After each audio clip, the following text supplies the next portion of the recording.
एहीपरि भावे माछ तरकारी बनातु। चलतु बनैबा माछ तरकारी। मु माछ को भल भावे धोई सारी।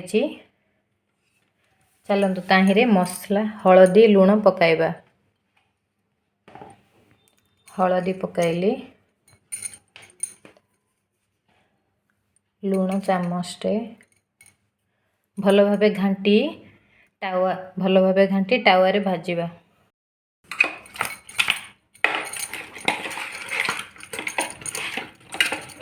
चलतु टावा रे भाजीबा। टावा बसैली,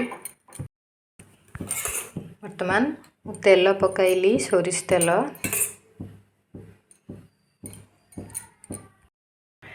तेल गरम हो गला, आमे माछ पकाइबा।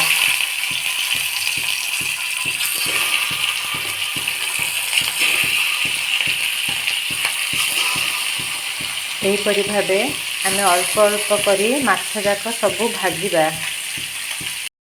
मो माछ भजा मोर सरी जाइछि। चलतु मसला प्रस्तुत करिबा। माछ तरकारी पई मसला बाटिबा। लंका पियाज रसुण सोरिष जीरा। वर्तमान मसला बाटी सारी। टमाटो मध्य 4टा बाटी सारी। वर्तमान कड़ाई बसैली, तेल पकाइली।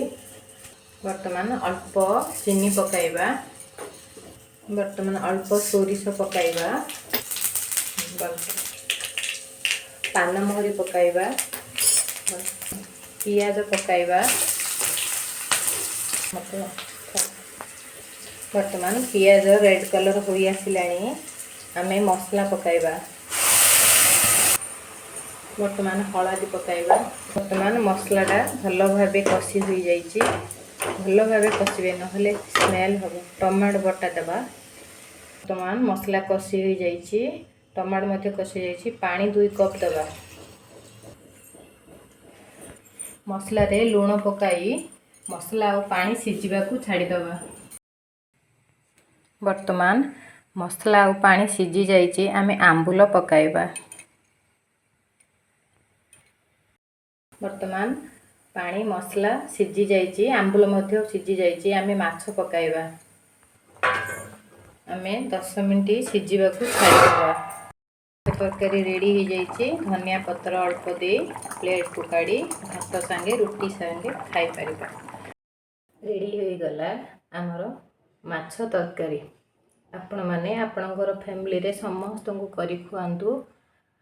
मो रेसिपी जति भल लागि थाए माछ तरकारी, आपण माने मते like share comment and subscribe करी जणाइबे। रहिली जय जगन्नाथ।